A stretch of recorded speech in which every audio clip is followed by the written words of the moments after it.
Hello everyone, জিতুস মম কিচেনে তোমাদের আবারও স্বাগতম। আজ কিন্তু রান্না করে নিয়েছিলাম মায়া মাছ চচ্চড়ি। তো মায়া মাছ চচ্চড়ি কিন্তু একটা বিশেষ খাবার, যেটা বেশিরভাগ মানুষেরই পছন্দ। তো আজ কিন্তু মায়া মাছ চচ্চড়ি করার জন্য আমি যা যা নিয়ে নিয়েছিলাম তার মধ্যে ছিল যে অবশ্যই তো মায়া মাছ ছিলই, আর তার সঙ্গে কিন্তু আমি একটু কুচিয়ে নিয়েছিলাম কিছু আলু, আর নিয়েছিলাম সঙ্গে কিন্তু কিছু পেঁয়াজ আর ঝাল। তো মায়া মাছ কিন্তু একেবারে সিম্পলভাবেই চচ্চড়ি হয়েছে। আমার মনে হয় যে এই ছোটো মাছগুলো কিন্তু বেশি মশলা ইউজ করলে খেতে ভালো লাগে না। এভাবে সাধারণত পেঁয়াজ ঝাল এবং একটু তেল দিয়ে এইভাবে রান্না করলে কিন্তু বেশি ভালো লাগে, একেবারে সিম্পল ওয়েতে। আর যারা পাকা রাঁধুনি তারা তো জানোই। আর আমার রান্নাটা আসলে আমি এই জন্যই শেয়ার করতেছি আজকে, এটা একেবারে সাধারণ একটা রান্না।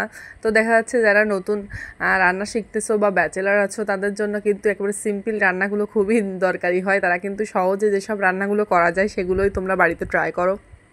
তো সেজন্য ভাবলাম যে এটাও তোমাদের সঙ্গে শেয়ার করে দিই, তাহলে যারা নতুন রান্না শিখতেছো বা ব্যাচেলার আছো তাদের জন্য কিন্তু কাজে লেগে যাবে।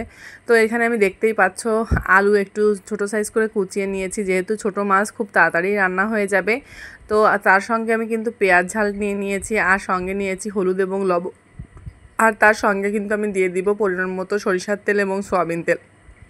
তোমরা চাইলে কিন্তু যে কোনো একটা তেল দিয়েও রান্নাটা করতে পারো।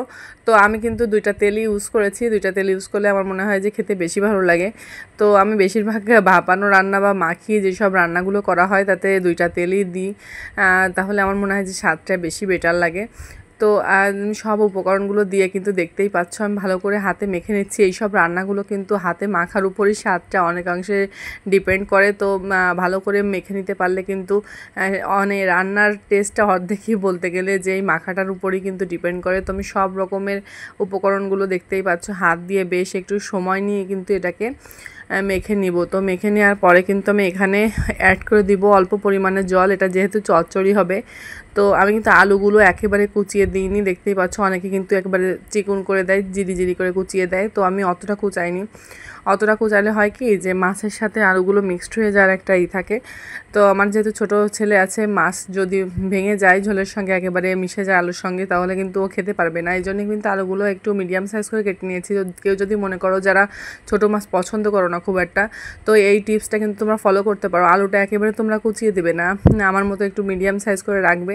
সেক্ষেত্রে কিন্তু আলুর সঙ্গে আর তোমার ওটা মাছটা একেবারে মিশে যাওয়ার বেশি একটা সম্ভাবনা থাকবে না। আর অতিরিক্ত জল তো অবশ্যই দিবে না, যেহেতু চচ্চড়ি রেসিপি। তো তারপরে কিন্তু আমি ঢেকে দিয়েছিলাম, আর যখন ভালো করে ফুটে উঠেছে দেখতেই পাচ্ছ।